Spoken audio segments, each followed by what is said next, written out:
Welcome to the Our Team Podcast, powered by eXp Realty. Are you an agent looking to level up? Are you someone looking to buy or sell real estate? Fantastic. This is the show for you.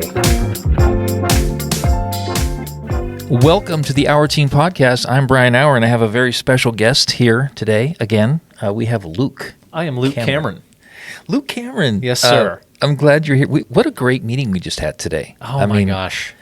The amount of just, like you always like to say, nuggets of wisdom that were, just incredible, Brian. There were no nuggets this time. It was just big chunks of beef. It was so good. Right? I have lots of notes on my phone from our meeting with Andy, from just the presentation. Yeah. So good. So good. Yeah. It was a shame that these people weren't there to see it. I like to include a lot of really practical stuff that is just like step by step. Here's something we're going to try. Do this. Mm-hmm. We should do a podcast on what I talked about today. And then, also just some more things that are just thought-provoking. Okay. Things like that. Yeah. And then, of course, hitting exactly what to say. Right. It's just the content in that book is so good. I know. Everybody's using it now, too, because every time I get an email from Tom Ferry or Andy Nazaroff or Kyle Whistle, Dan Beer, there's always something in there where I'm like, oh, they've read the book, exactly what to say. And I've listened to it now probably 10 times. And I've noticed using that in my vocabulary more. Oh, yeah. It's sprinkling itself in. It does. It just starts to come in. If you guys don't know what we're talking about, there is an incredible book called Exactly What to Say. And we did a podcast about it. We did. I think we should touch on that again, too, because we did five words. Yes. Or 5 magical phrases that we like. But I've found 4 more that I just really... there's 23 altogether in that book. There's probably even more than that in real life. But anyway, today I wanted to talk about something that I think can resonate with a lot of agents, because right now there is such a shortage of listings. Yes. And for a variety of reasons, agents should be really focused on getting listings. I completely agree. It's great working with buyers. I love working with buyers. You do too? Yeah, I love working with buyers. Yeah. You first of all, you're never going to sell a house if there aren't buyers. Right. So before you start diminishing the importance of buyers in our marketplace, remember that without buyers, there's no listings or no need for listings. We need them. Exactly. We need buyers just like we need sellers. Yes. And right now we have way more buyers than sellers. I can't believe it's come to that. It's a little crazy to think that low inventory is a phrase that we have to use right now. I can't believe it. I was expecting the market to. I was expecting to get to a place right now where it's a total coming way into a buyer's market. Right. And I was wrong. That's okay. I thought we would see more of that. Who knew? The market is crazy, and there's no way. There's only one guy I know that can predict the market, and he's usually pretty dead on. And he does it in a profound way, and that's Barry Habib. Right. Yeah. We're going to consume a ton of his content. I'm so looking forward to that. Next Tuesday. I'm so looking forward to that. Oh, me too. So in talking about listings, I thought it would be interesting to talk about what we touched on today in our coaching call with Andy. Right. Andy Nazaroff is a very highly decorated, for those of you who don't know, Andy Nazaroff is a highly decorated coach with Tom Ferry. He he coaches teams, and very, very good at it. Well, we had the opportunity to have him address our entire team today with some really cool quarter 2 reset type of things. And I could go on. I could talk for 2 hours on the stuff that he kicked down. I know. But one of the things that he said in the about just resetting is really putting your focus on listings and focus on the listing sources. So we're going to talk about the top listing sources. Okay. And since I brought you in here without even asking permission or preparing you, why don't you take the first one? What's the first listing source? First listing source? Just kidding. There's no way you could know that. You don't have your list. I don't have it in front of me, Brian. I did take a picture of what Andy put up on the screen there, but I don't have it in front of me. There's 11 of them. 11 listing sources. There's actually 12 because, as Andy indicated, and as I noticed immediately, there's a big one that's not even on the list. But we'll just start here. And we're gonna rip through these. So if you're listening, you can take notes or just we can provide the transcript of this part of it. Mm-hmm. Top listing sources. First and foremost needs to be your sphere of influence. Right. Oh, and by the way, before I go on, I want to say that these are in order. These are actually in order because, Andy coaches a ton of teams. Mm-hmm. And so this is basically information that he gathered from, collectively, where are you getting your listings? How are you knocking it out of the park with your listings? So these are actually in order when surveying top teams. And I think it's relatable when you consider that even if you're a solo agent, it's probably, a very relative list, and the order makes sense. So is that an order of importance or the order that gets the most traffic? Yeah. Let's say you have 200 listings in a year as a team. Break it down for me. Where did each listing come from? Okay. And these are the top 11. Got it. Okay. So the first one was past clients and sphere of influence. Right. I think that's really important. Here I'm gonna turn this a little bit so you can see the list. Past clients and sphere of influence. Yeah. Why is that important? Because it's a good reminder that that's a very good list. Can I just say CRM? I mean, you have to have a customer relations management system. Yep. Or a lead management system, especially. Mm-hmm. So working your past clients in your sphere of influence, the best way to do that is with some form of automation. Right. You need a CRM. Yeah. You can't survive without it. Impossible. So focus, guys. If you're listening to this, you have any care at all for this topic, past clients and sphere of influence is a great place to get to use as a listing source. The second one, direct mail. Direct mail. Who knew, right? It's not just postcards. It's also like letters with inserts. Yep. So that was a big one. Letters with inserts, which we had talked about with our title rep 2 weeks ago about everything that they're just able to provide. Yeah. And crazy the amount of things that we're able to send to people. Yep. That's not just a door hanger. Exactly. There's so much more. Yep.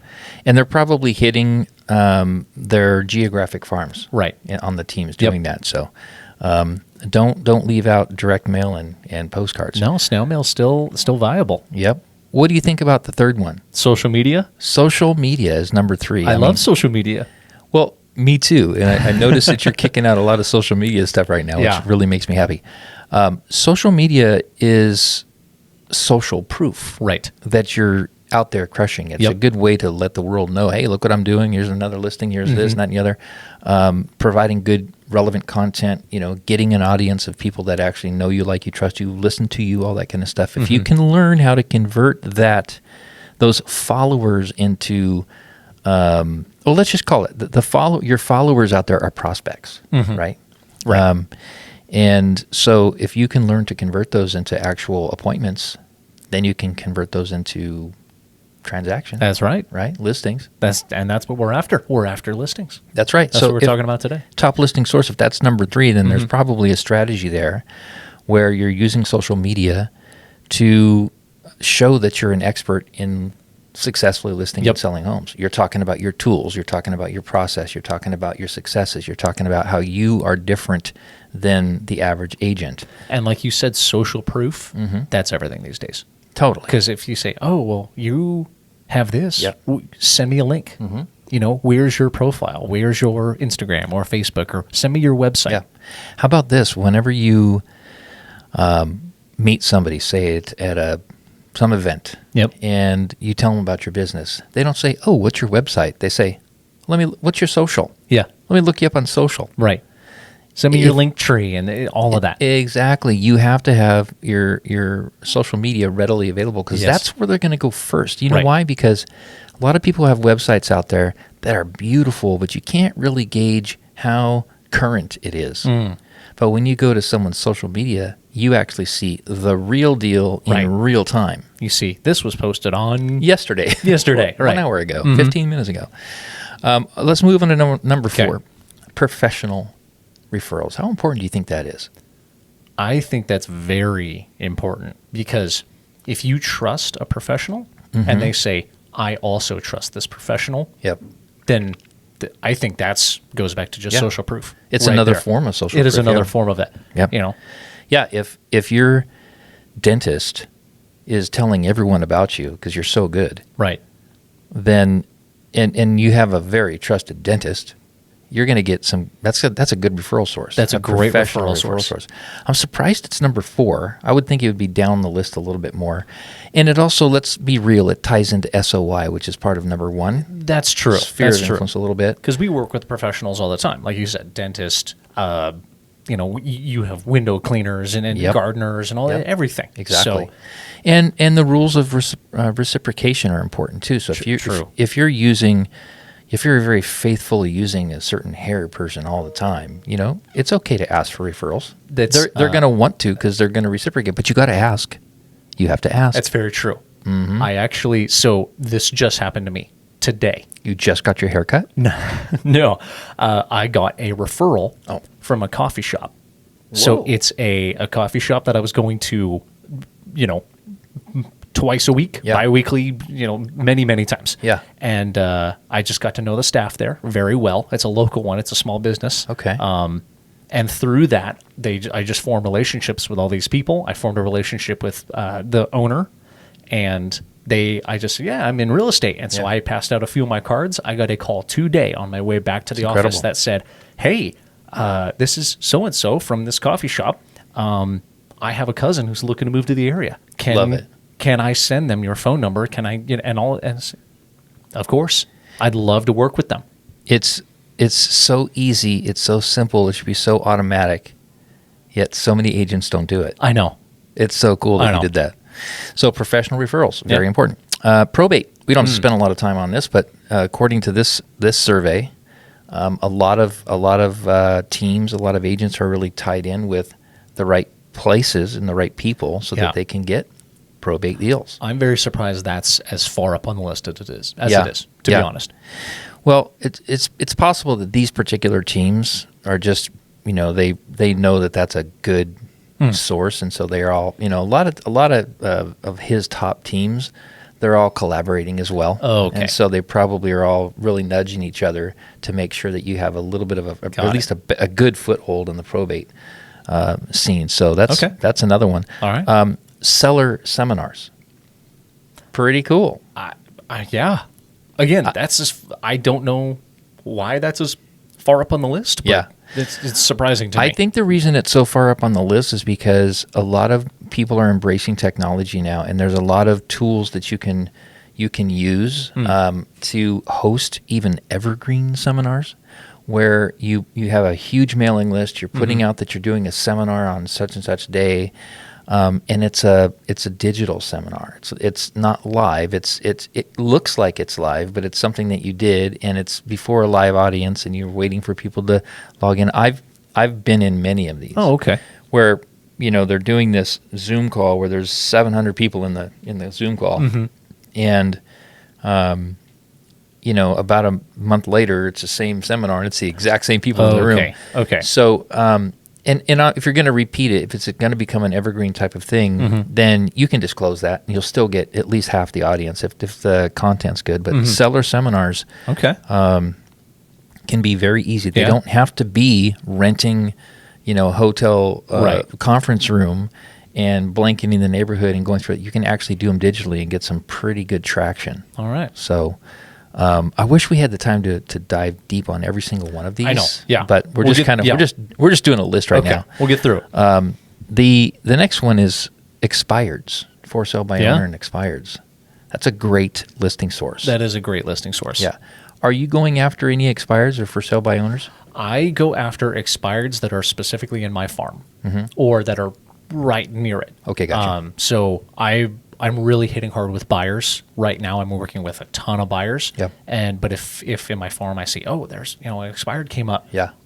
You're going to jump on I it. run over there Yeah. as quick as I can. I know Gabe is doing a lot of work with expireds for He sell by is. owners. He's Yeah. even doing, he's hitting the pavement quite a bit. Oh, yeah. That's a great way. I think, I've been doing this for so many years that I'll be honest with you. I would give myself a fail when it comes to expires and for sale by owners. Because even though I have access to those lists, I don't usually go after them. And I should, right? Yeah. But I just don't. I have enough streams of listing sources that I kind of leave that one out. Leave some for the rest of us, Brian. But when a listing expires, and then there's so many scripts all around, kind of dissing on your fellow agent, like that agent couldn't sell it, but I have much better tools, And that's better not what marketing, better this, better that. When a lot of times it has nothing to do with the agent, it has Yeah. to do with the seller didn't want to lower the price, Right. or something. So many other factors than just the agent didn't perform. Exactly. Yeah.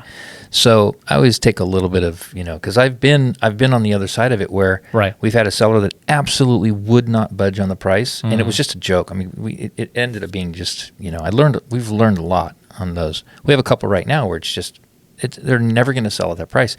They're going to become an expired listing. Okay. And so when those situations happen to us, I know that they're going to get bombarded Well, of course. with agents that are just saying we did it all wrong. Yeah. And it's kind of like, well, shoot, you don't know me. Yeah, I mean, You don't know me. They all got the same script. Exactly. So anyway, but that's a very important one. Yeah. I have the wrong mindset. I think if you're hungry enough for listings and you want top listing sources, you need to include that one on the list. I agree. What do you think about the next one? The Gabe way. The Gabe way. Door knocking. He's doing it. He must have door knocked half of Riverside County by now. I asked him. I said, "Have you knocked half of Riverside County?" He goes, "Yeah. Tomorrow I'll knock the other half." I guarantee you, he's listening to this live, and he's door knocking. I agree. It's crazy. He's very out there right very now. diligent. I mean, he this morning he told us that he'll for every 30 doors he'll get 10 people to open the door. Yep. And have 10 conversations, and he'll get 2 emails and phone numbers Yep. from that. That's incredible. yeah. So you're telling me that every 30 doors you're getting 2 emails and 2 Mm-hmm. phone numbers? Yep. That's really good. And- The yeah. ROI on that is amazing. Well, when it costs you nothing, like you said, it costs zero. Yep. It's sweat equity. Yeah. That's what it is, and he's got the time. He's He a does. newer agent. Yeah. He's got the time. So if you're a busy agent and you don't have the time, carve out some time. At the very least, door knock your farm. Right. They need to see your face. They need to see your face. Yeah, and you have a reason because you can say, "I live here. Right. I have this event that's coming. I'm Yeah. doing this, doing that." But he's doing some even some cold call, like full blown cold Yep. call door knocking. And Yeah. it's incredible. I love so it. it's good training, right? The next one is just customer loyalty. What would you say to that one? So that I'm interested in because I wasn't exactly sure what Andy meant by customer loyalty programs when it comes to real estate. Well, it's sort of like having programs where you reward your past clients for okay. just whatever. So if you refer us to this or whatever the program is, it's probably tied around those types of things. Okay, so got it. So referrals. Yeah, but I don't think it's just referrals because that was the fourth one. Well, that was professional referrals. Getting rewarded for a referral. Yeah. Okay. Yeah, got I think so. I think that probably is more of a referral play. Okay. It has to be. Got it. It has to be. I mean, look, this isn't our list, so No. I'm going right up. I'm Yeah. kind of winging that part of it. Okay. But I know that a customer loyalty program basically rewards your past clients for giving you referrals or for repeat business. Okay. So if I put a royalty program out there and I say, look, if you list your home between this date and this date, then you can get this kind of a discount or whatever. Oh, okay. Certain things like that. Okay. Got it. and it might not be that, but something in the ballpark. Right. The next one was fascinating to me. Google My Business and local service ads. Now I have a Google My Business Yep. that I backlink tons of stuff to, so Right. it has good traction out there. But I've never run ads that way. Pay per click is what we're going to hit on the next one. Right. I've done that, but I wonder how that really works. Local is that- service ads. Is that like in the kind of the magazines you get in the mail? No, Or no. This Oh. is actually Google My Business, and you can run ads that are geographically fenced, geo-fencing in certain okay. areas, so that Okay. when people are searching certain things, or Google will put your company in front of people that are likely to respond to that ad. Okay. It's not a pay-per-click thing. It's more probably like the banner ads and stuff like that. Okay. Got it.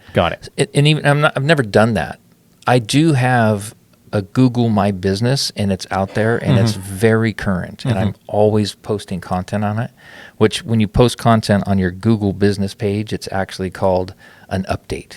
So okay. you're always updating. So if you go to theourteam.com, just if you Google the Our Team, the first thing that pops up, of course, is the Google My Business. Okay. And it says the Our Team Real Estate, and you can see what our hours are, and you can read all of our reviews. I think there's 1.9 million reviews.